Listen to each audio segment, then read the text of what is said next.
Hello everyone, कैसे हैं आप? आई होप आप अच्छे से होंगे। मेरे बच्चे, आज के लेक्चर में हम पॉलिनोमियल चैप्टर के 6 इंपॉर्टेंट क्वेश्चंस डिस्कस करेंगे। एनसीईआरटी में इस टाइप के क्वेश्चंस नहीं हैं, ये मैं आपको अभी एक्स्ट्रा क्वेश्चंस करवा रहा हूँ पॉलिनोमियल चैप्टर के। इससे पहले वाला जो लेक्चर था उसमें मैंने आपको 10 एक्स्ट्रा क्वेश्चंस करवाए थे ऑन दिस चैप्टर पॉलिनोमियल। तो आज के लेक्चर में 6 इंपॉर्टेंट क्वेश्चन ध्यान से देखना, सभी क्वेश्चंस बहुत ज़्यादा इंपॉर्टेंट है मेरे बच्चे। Question number 1 you can see, statement है if alpha and beta are zero of this polynomial. ठीक है, कोई क्वाड्रेटिक पॉलिनोमियल आपको दे रखा है और बोल रहा है यार अल्फा बीटा इसके जीरोस हैं। ठीक है, मान लेते हैं अल्फा बीटा इसके जीरोस है। आगे कुछ कंडीशन दे रखा है, कंडीशन है alpha minus beta equal to 1। सभी क्वेश्चन एक ही टाइप के बने रखे, मतलब एक ही कैटेगरी के हैं, कुछ इसी तरह के डिफरेंट कंडीशंस हमें दे रखी हैं। तो हमें यहाँ पर k का वैल्यू फाइंड करना है। ठीक है, ऑलमोस्ट सभी क्वेश्चन में ऐसा ही है। तो आपको लगभग इन सभी क्वेश्चंस में क्या करना है, जो क्वाड्रेटिक पॉलिनोमियल दे रखा है उसका सम ऑफ जीरोस और प्रोडक्ट ऑफ जीरोस ये निकाल लेना है, क्योंकि वही हमारे काम आएगा इस k का वैल्यू निकालने में। और जो कंडीशन साथ में दे रखी है बस इसकी थोड़ी सी आपने हेल्प ले लेनी है, थोड़ी क्या इसी से काम चलेगा। ठीक है, तो देखिए यहाँ क्वेश्चन नंबर 1 सोल्यूशन में यहाँ पे जो लिख रहा हूं अभी क्वेश्चन नंबर 1 का है। मेरे प्यारे और दुलारे बच्चे, इस क्वेश्चन को ध्यान से देखो, इस पॉलिनोमियल को ध्यान से देखो। अगर आप इसको स्टैंडर्ड फॉर्म ऑफ पॉलिनोमियल से कंपेयर करोगे तो इधर a का वैल्यू कितना है, जो कि कोफिशिएंट ऑफ एक्स स्क्वायर होता है, दैट इज 1। b कौन है, that is minus b। c कौन है, k। तो ये सब आपको एग्जाम में लिख लेना है। ठीक है, तो पहले आपको क्वाड्रेटिक पॉलिनोमियल को लिखना है x square minus 5x plus k। फिर इसको स्टैंडर्ड फॉर्म के साथ आप कंपेयर करें इसके साथ, और a b c को जल्दी से लिख लें। a1 b आपका -5, c आपका आ गया k। मतलब बोर्ड एग्जाम में आपको इसी तरह से पूरा प्रेजेंटेशन देना होता है। ठीक है, आगे a b c, तो आपको sum of zeros and product of zeros को फाइंड करना होता है इन सभी क्वेश्चंस में इस टाइप के। यहाँ पर आप लिखेंगे sum of zeros alpha plus beta, जैसे उसने मेंशन कर रखा है अल्फा बीटा इसके जीरोस हैं, तो मैं यहाँ पर उन दोनों का सम लिखने वाला हूँ। फॉर्मूला क्या था, -b/a। तो हेयर -5 a1, तो सम हमारे पास 5 आ गया। प्रोडक्ट कितना है, c/a, c कितना है k, a कितना है 1, तो k आ गया। सम और प्रोडक्ट आपने फाइंड कर लिया। Is it clear? लगभग सभी क्वेश्चंस में ये करना ही है, सम प्रोडक्ट हमें चाहिए इन सभी इस टाइप के क्वेश्चंस में। आगे क्या करें, कैसे प्रोसीड करें मेरे बच्चे? ये जो कंडीशन दे रखी है इसके बाद आपने इस कंडीशन को लिखना है, सभी क्वेश्चन में ऐसे करना है। ये फाइंड करने के बाद जो कंडीशन है उस कंडीशन को देखिए आप। तो यहाँ पर जो हमें कंडीशन है, जो हमें कंडीशन गिवन है अल्फा माइनस बीटा जो कि 1 के इक्वल है। अब ये जो कंडीशन हमें दे रखी है, जो ये रिलेशन हमें दे रखा है, इसको कुछ इस तरह से सिंप्लीफाई करो कि इसके अंदर सम और प्रोडक्ट बन जाए। तो जैसे सम और प्रोडक्ट बने उसकी जगह ये वैल्यू डालो, वहां से k निकल आएगा। क्योंकि अभी तो आपको देखो अल्फा बीटा इंडिविजुअली तो इसका वैल्यू पता ही नहीं, अल्फा कौन है बीटा कौन है, तो इस एक्सप्रेशन को आपको सम प्रोडक्ट में ही चेंज करना पड़ेगा। और अगर आप प्रीवियस लेक्चर मेरा देखेंगे जिसमें मैंने 10 क्वेश्चंस आपको करवाए थे, वो इसी टाइप के क्वेश्चन थे जिसमें सम प्रोडक्ट में हम चीजों को बदल रहे थे। राइट, तो यहां पर आपका जो पहला स्टेप होगा आपका होगा स्क्वेयरिंग बोथ साइड। स्क्वेयरिंग इसलिए करना है क्योंकि अल्फा माइनस बीटा को मैं अभी डायरेक्ट नहीं लिख पा रहा हूं सम प्रोडक्ट में, तो मैंने इसको स्क्वेयरिंग कर लिया। अब अल्फा माइनस बीटा का होल स्क्वायर, इस पे मैंने काफी डिस्कशन की है प्रीवियस लेक्चर में कि अल्फा माइनस बीटा का होल स्क्वायर कैसे कन्वर्ट हो जाता है सम प्रोडक्ट में। काफी अच्छी डिस्कशन है, उस पर जरूर देखना। तो देखो अल्फा माइनस बीटा का होल स्क्वायर को अभी मैं क्या लिख सकता हूं, sir I can write it alpha plus beta का whole square minus 4 alpha beta. ये आइडेंटिटी आप डायरेक्ट याद रख लो, या फिर ऐसा करो अल्फा माइनस बीटा का होल स्क्वायर यानी a माइनस बी का होल स्क्वायर, इस तरह से ओपन करो a square b square minus 2ab। फिर जो a स्क्वायर b स्क्वायर आएगा ना उसको वापस हमें कोई आइडेंटिटी लगानी पड़ती है जिससे हमें सम प्रोडक्ट में कन्वर्ट हो जाता है ये रिलेशन। तो इट इज बेटर कि आप अल्फा माइनस बीटा का होल स्क्वायर को आप डायरेक्ट याद कर लो। ठीक है, क्योंकि इसका होल स्क्वायर आपको देगा +2 अल्फा बीटा, तो ये -4 अल्फा बीटा सिंप्लीफाई होकर -2 अल्फा बीटा ही बचता है बेसिकली। तो इसका आपका ये डायरेक्ट रिलेशन। तो देखिए किस तरह से हमने गिवन कंडीशन से कुछ ऐसा रिलेशन बना दिया जिसमें सम और प्रोडक्ट आ रहा है। सम और प्रोडक्ट। देखो सम प्रोडक्ट हमने निकाला है, बस इधर वैल्यू डालो। तो what is value of sum alpha plus beta? Sir 5, तो 5 का square minus 4 alpha beta, sir it is k. Simplify करेंगे इसको हम, 5 का square sir it is 25 minus 4k is equal to 1। हमें k को फाइंड करना है, 1 को इधर ले गया, 4k को यहाँ पर, ये सिंप्लीफाई किया 24, 4k 24/4 k, what is k? Sir ji 6। That's all. आता है समझ? इसी तरह से सभी क्वेश्चंस को हम बड़े आराम से कर लेंगे। अब बढ़ते हैं हम क्वेश्चन नंबर 2 की तरफ। Question number 2, if alpha and beta are zeros of this polynomial, again there is one condition, alpha square plus beta square equal to 24, find k. तो मेरे बच्चे अगेन आपको सेम पैटर्न से क्वेश्चन को करना है। सबसे पहले आप पॉलिनोमियल को लिखें और इसको स्टैंडर्ड फॉर्म के साथ कंपेयर करें, ठीक है। What is a? Sir k. What is b? 4। What is c? 4, ठीक है। ए बी सी आ गया हमारे पास। इसके बाद alpha plus beta, sum of zeros, minus b by a. अब मैं थोड़ा डायरेक्ट लिख रहा हूँ, ठीक है। तो it is minus 4/k। Exam में आप फॉर्मूला जरूर लिखें, माइनस बी बाई ए। तो यहाँ पर अभी मैंने बी और ए का वैल्यू डाल दिया है। दूसरा है आपका product, alpha into beta, c by a. तो सी हमारा 4 है और ए हमारा के है। तो आपने सम प्रोडक्ट दोनों निकाल लिया, ठीक है। अब बताइए गिवन कंडीशन क्या है। गिवन कंडीशन आप देखेंगे तो आपको गिवन है alpha square plus beta square is equal to 24। अब ये कुछ ऐसी कंडीशन है जिसमें हम कुछ भी सिंप्लीफाई नहीं कर पा रहे हैं, मतलब डायरेक्ट कोई अल्फा बीटा की वैल्यू नहीं डाल पा रहे हैं, वैल्यू है ही नहीं है। तो इट इज़ ऑब्वियस कि मुझे इसको ऐसे सिंप्लीफाई करना है, इसमें सम प्रोडक्ट आ जाए और मैं 4 वगैरह ये सब पुट कर पाऊँ, के में कोई एक्सप्रेशन आ पाए। तो ये वाला रिलेशन तो आप इसमें एक्सपर्ट हैं। जो लास्ट 10 क्वेश्चंस मैंने करवाए थे उसका फर्स्ट क्वेश्चन यही था कि alpha square plus beta square को कैसे लिखा जाता है? अल्फा प्लस बीटा का whole square minus 2 alpha beta, that's all. What is sum? Sir it is 4/k, ठीक है, माइनस 4/k। इसका square 2। What is alpha beta? Sir 4/k। मेरे बच्चे बस आपने इसको सिंप्लीफाई करना है। तो यहाँ पर सिंप्लीफिकेशन वैसे तो बड़े आराम से हो ही रही है, तो पूरा एक्सप्लेन कर देते हैं। ये 16/k स्क्वायर, ठीक है, 16/k स्क्वायर यहाँ पर हो जाएगा आपका minus 8/k is equal to 24। अब यहाँ पर नोटिस करें, कभी भी कुछ ऐसा एक्सप्रेशन आए ना और कुछ कॉमन निकल रहा हो, कॉमन ले लिया करो। दूसरी तरफ जो नंबर होता है शायद वो कैंसिल हो जाए। तो यहाँ देखो कैंसिल हो रहा है, 8 और 16 में 8 कॉमन है ना, तो 8 कॉमन लेके 24 को कैंसिल कर दो, ठीक है। ऐसा थोड़ा सिंप्लीफिकेशन आसान हो जाती, नहीं तो बड़े बड़े नंबर आ जाते हैं। तो फिलहाल 8 कॉमन ले लिया मैंने, यहाँ 2/k स्क्वायर आया और 1/k आया इज इक्वल टू 24। इन दोनों का मैं एलसीएम ले लूँगा, k स्क्वायर, यहाँ 2, ये k है ना, एलसीएम आया k स्क्वायर, तो ऊपर k से इंटू करना पड़ेगा। तो ऊपर बना आपके पास 2 माइनस k, ये जो 8 है 24 के डिवाइड में आ जाएगा। इसको सिंप्लीफाई कर रहे हैं अभी, 2 माइनस k/k स्क्वायर, ये बच्चे कैंसिल हो गया, 3 यहाँ पे 3 आ गया। इस k स्क्वायर को उधर क्रॉस मल्टीप्लाई कर दीजिए, 2 minus k is equal to 3k square. अब आगे ये क्वाड्रेटिक बन जाएगा k में। तो देखो यहाँ पर इट इज़ 3k स्क्वायर, ये k इधर आ गया, प्लस k, ये 2 भी इधर आ गया, माइनस 2। अब इस क्वाड्रेटिक को आप सॉल्व कर लो, 2 इसके जीरोज आएंगे, यानी k की 2 वैल्यूज़ आएंगी। फिर देखेंगे दोनों रखनी है या कोई रिजेक्ट होनी है, वो भी देख लेते हैं। चलो करो इसको सिंप्लीफाई। 3 2 6, तो मिडिल टर्म इसका ब्रेक हो जाता है। सर हमें चाहिए 1 और यहाँ चाहिए 6, तो ये 3k और 2k में ब्रेक हो गया, ठीक है। तो 3k common, k here plus 1, यहाँ पर भी आएगा आपका k प्लस 1 और यहाँ पर आप लिखोगे माइनस 2। तो hair k plus 1, 3k minus 2। तो k की बच्चे 2 वैल्यूज आ रही है, एक -1 आ रहा है और एक k 2/3 आ रहा है। कई बार हमें k की कोई एक वैल्यू को रिजेक्ट करना पड़ता है। आपने ये देखना है क्या ये k मेरे को लेना भी है या नहीं। तो क्या करना है, कुछ नहीं करना है, ये जो पॉलिनोमियल आपको दे रखा है ना, इसको ध्यान से देखो, इसको ध्यान से देखो। आपने सिर्फ क्या करना है कि k की कोई ऐसी वैल्यू नहीं ले लेनी जिससे ये पॉलिनोमियल क्वाड्रेटिक ही ना रहे। लेट अस सपोज यहाँ पर अगर k की वैल्यू 0 आती, k की वैल्यू 0 आती, तो अगर आप k यहाँ पे 0 डालोगे तो भाई एक्स स्क्वायर वाली टर्म ही खत्म हो जाएगी।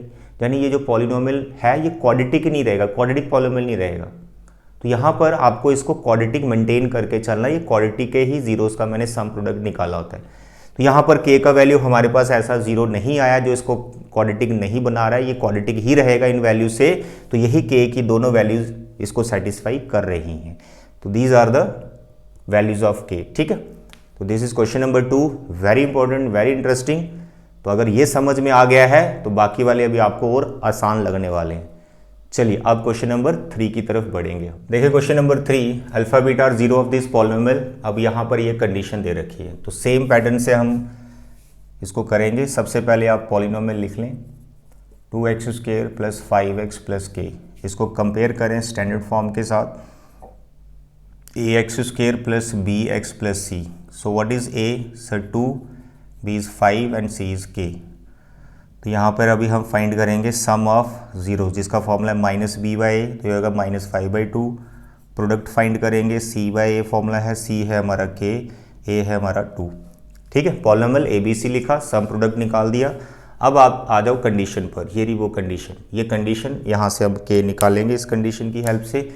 तो हमें जो कंडीशन दे रखी है वो है α² + β² + alpha beta is equal to 21/4। ये भी क्वेश्चन नंबर 2 जैसा ही है, यहाँ α² + β² था, यहाँ पर भी है, तो इसको वही आइडेंटिटी लगा दो जो अभी अप्लाई की थी। तो क्या बनेगा इसका? α + बीटा का होल स्क्वायर -2 अल्फा बीटा, तो एक प्लस अल्फा बीटा पहले से है, ये दोनों आपस में सिंप्लीफाई हो जाएंगे, तो α + बीटा का whole square minus alpha beta रह जाएगा 21/4। अब डालो यहाँ वैल्यू, α + बीटा की वैल्यू कितनी है? ये आएगा -5/2। तो जब अब यहाँ -5/2 डालेंगे ना सम की जगह, तो टोटल आ जाएगा 25/4, ठीक है, 25/4 आ जाएगा इसका। उसका अल्फा बीटा डालेंगे प्रोडक्ट, तो ये आएगा आपका k/2 इज इक्वल टू 21/4। इनका एलसीएम ले लो 4, यहाँ भी 4 है, ये कैंसिल हो जाएगा। तो यहाँ इस एक्सप्रेशन का एलसीएम 4 आ गया लेफ्ट साइड में, यहाँ बना 25, क्योंकि इसका 4 एलसीएम है, इधर 2 से मल्टीप्लाई होगा 2k, इट इज़ 21/4। ये 4 डिनोमिनेटर से कैंसिल हो जाएगा, आपके पास 25 - 2k is equal to 21। Quadratic नहीं बना, ये अच्छी बात है, सिंपल हो गया ये बड़े आराम से।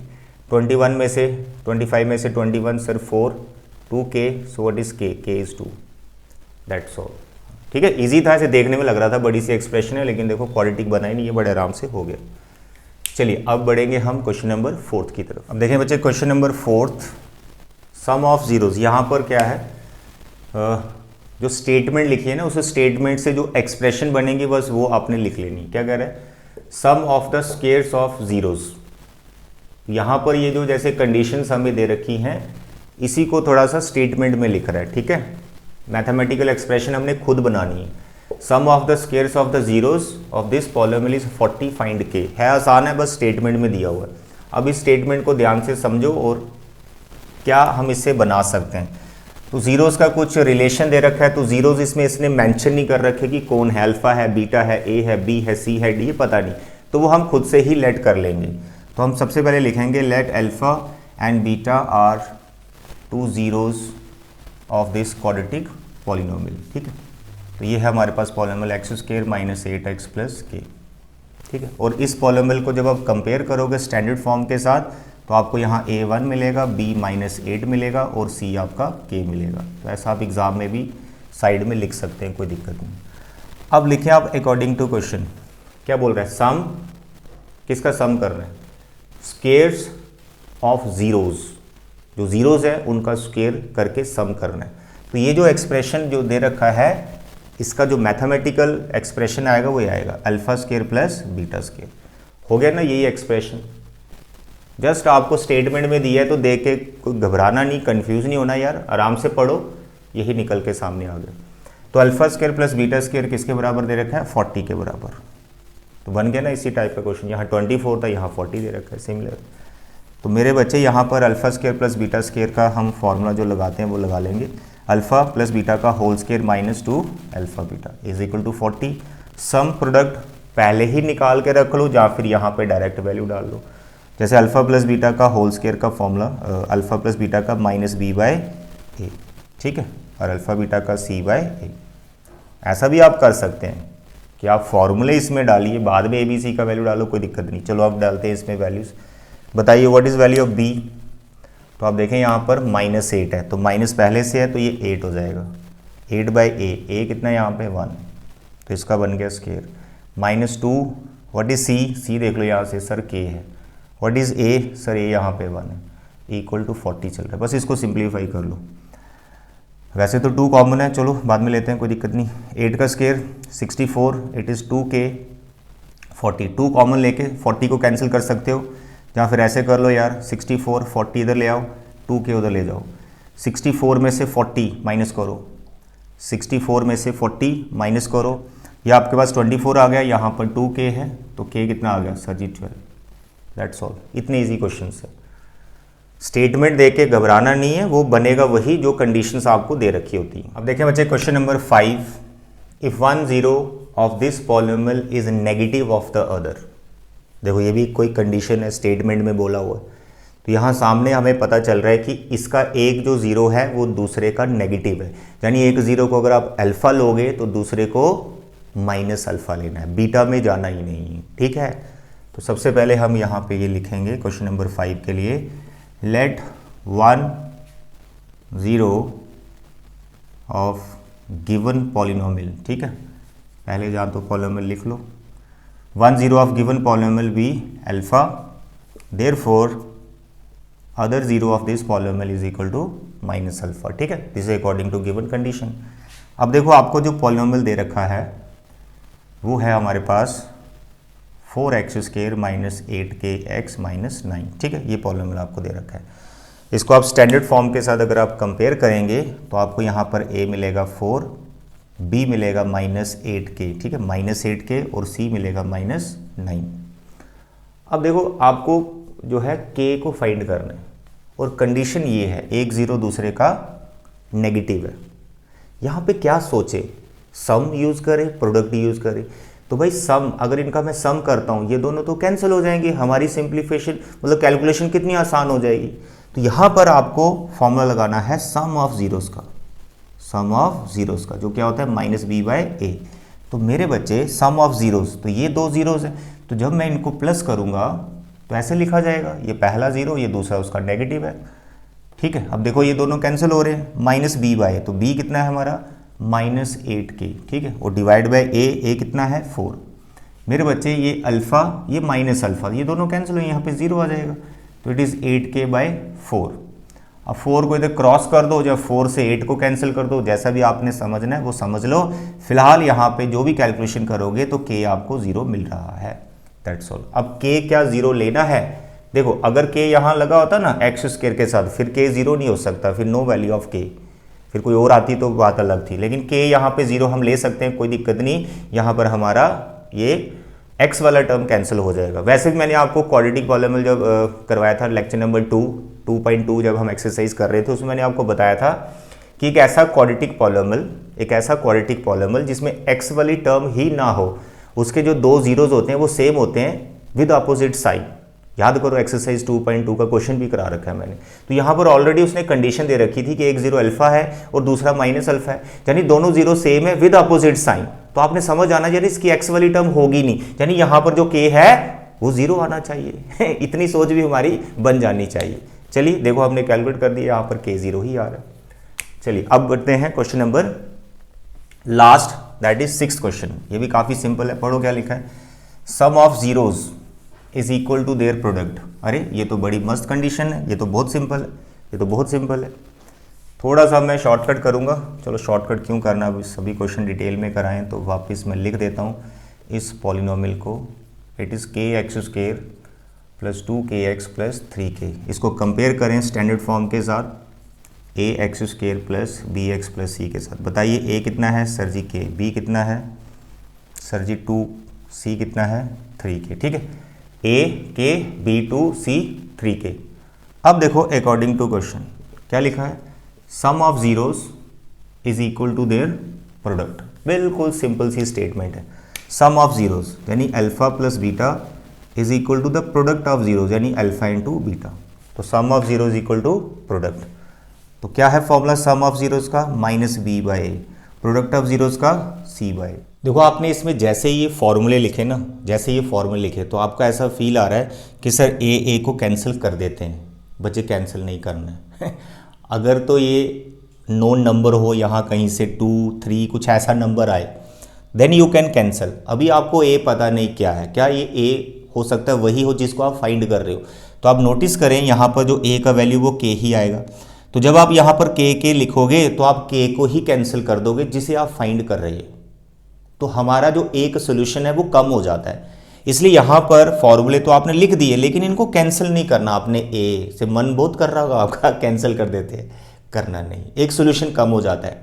जब हम सॉल्व कर लेंगे, अगर वो के की वैल्यू रिजेक्ट होनी हो बाद में जो आएगी वो एक अलग बात है, वो हम क्वांटिटी को देखकर देखेंगे।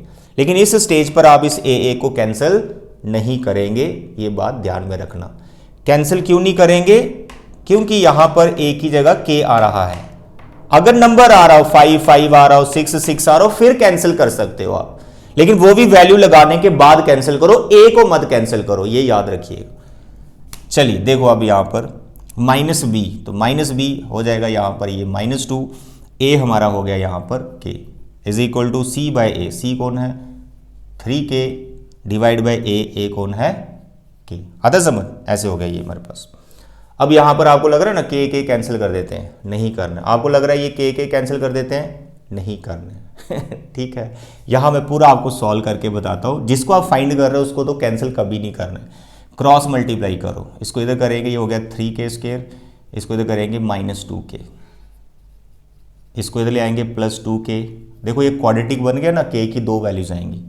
अब देखो यहाँ से के कॉमन ले लेंगे, ऐसा आपको सिखा रखा है 2.2 में, 3k एंड +2।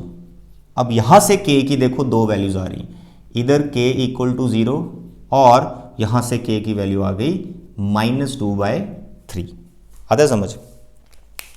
तो ये जो हमारे पास k की वैल्यू 0 आई है, या फिर ये वैल्यू जो भी आई है, अब देखो ये वैल्यू कोई रिजेक्ट होनी है या नहीं होनी, पहले ही यहां पर k को कैंसिल नहीं करना। इन शॉर्ट यार आप ध्यान रखो, जिसको आप फाइंड कर रहे हो ना, k को, x को, y को, z को, जिसको आप फाइंड कर रहे हो उसको कैंसिल कभी नहीं करना ड्यूरिंग कैलकुलेशन। उसको सोल्यूशन निकालना है, एंड में अगर वो वैल्यू रिजेक्ट होती है वो अलग बात है। अब देखो k 0 आया ना, तो मैं यहाँ पर अगर k की वैल्यू 0 डालता हूँ तो ये क्वाड्रेटिक पॉलिनोमियल ही नहीं रहेगा। अब आप इसको रिजेक्ट करो विद प्रॉपर रीजन। तो यहाँ पे लिखो here k not equal to 0, ठीक है। रीजन क्या डालना है? Because for k equal to 0 given जो आपका पॉलिनोमियल है p of x is not a quadratic, वो क्वाड्रेटिक ही नहीं रहेगा अगर मैं k 0 लूंगा। देखिए विद प्रॉपर रीजन हमने इसको रिजेक्ट किया, तो अब जो वैल्यू बच गई वही हमारा आंसर होएगा, ठीक है, -2/3। ये तो उसको क्वाड्रेटिक मेंटेन कर ही रही है, ऐसा नहीं कि इसको क्वाड्रेटिक नहीं बना रही, ठीक है, दैट्स ऑल। तो बच्चे ये थे आज के 6 important question on chapter quadratic polynomial. अपनी नोटबुक पे इनको नोट कर लेना और प्रैक्टिस कर लेना 1-2 बार, ठीक है। अभी मैं और क्वेश्चंस आपको करवाऊंगा पॉलिनोमियल के, एक्स्ट्रा क्वेश्चंस, वो भी इसी तरह के काफ़ी इजी और काफ़ी इंपॉर्टेंट होंगे। तब तक अपना ख्याल रखें, बाय बाय, टेक केयर।